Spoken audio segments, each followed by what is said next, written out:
को भारत में ग्रामीण एवं शहरी स्थानीय शासन के बारे में बताना चाहूँगी। एमए फाइनल का आपका यह नवा पेपर है और मैं आपको आज सर्वप्रथम स्थानीय शासन का अर्थ और महत्व विस्तार से बतलाना चाहूँगी।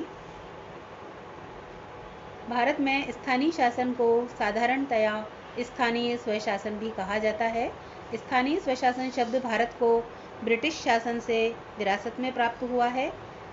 वस्तुतः ब्रिटिश सरकार ने भारतीयों को स्वशासन का अधिकार देने की शुरुआत स्थानीय स्तर पर म्युनिसिपल संस्थाओं के माध्यम से की थी। भारतीयों को कुछ मात्रा में स्वशासन का अधिकार देने का यह प्रयास किया गया था। अतः भारत के स्वतंत्र होने एवं संपूर्ण देश में लोकतंत्र के स्थापित होने पर स्वशासन शब्द का प्रयोग अर्थहीन हो गया। हमारे संविधान निर्माताओं ने इसी कारण से संविधान में स्थानीय शासन शब्द का प्रयोग किया है।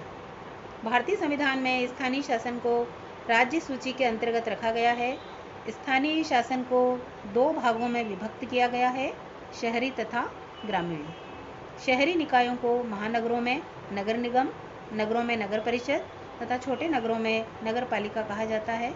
ग्रामीण स्तर पर जिला परिषद, पंचायत समिति तथा ग्राम पंचायत के रूप में त्रिस्तरीय प्रशासनिक संरचना की स्थापना की गई है तथा इसे पंचायती राज व्यवस्था कहा जाता है। स्वतंत्रता के पश्चात भारत में स्थानीय शासन की संस्थाओं का निरंतर विकास हुआ है तथा 1993 के 73वें संविधान संशोधन से ग्रामीण स्थानीय शासन की संस्थाओं, पंचायती राज को तथा 74वें संविधान संशोधन के द्वारा शहरी स्थानीय शासन की संस्थाओं को संवैधानिक दर्जा प्राप्त हुआ है। अब हम स्थानीय शासन का अर्थ समझ लेते हैं। भारतीय संविधान की 7वीं अनुसूची की 5वीं प्रविष्टि में लिखा गया है कि स्थानीय शासन अर्थात नगर निगमों, सुधार न्यासों, जिला परिषदों, खनन बस्ती प्राधिकरणों तथा स्थानीय स्वशासन अथवा ग्राम प्रशासन के प्रयोजनों के लिए अन्य स्थानीय प्राधिकारियों का गठन तथा शक्तियाँ। इस प्रकार स्थानीय शासन से अभिप्राय ऐसी संस्थाओं के शासन से है जो स्थानीय स्तर की हैं और इन्हें स्थानीय स्तर पर निर्वाचित प्रतिनिधि संचालित करते हैं। इन संस्थाओं को अपने कार्य क्षेत्र में पर्याप्त स्वायत्तता प्राप्त होती है, किंतु ये अपने क्षेत्र में संप्रभु नहीं होती है। राष्ट्रीय या राज्य सरकार के नियंत्रण में रहते हुए इन्हें स्थानीय मामलों के शासन के दायित्व का निर्वाह करना होता है।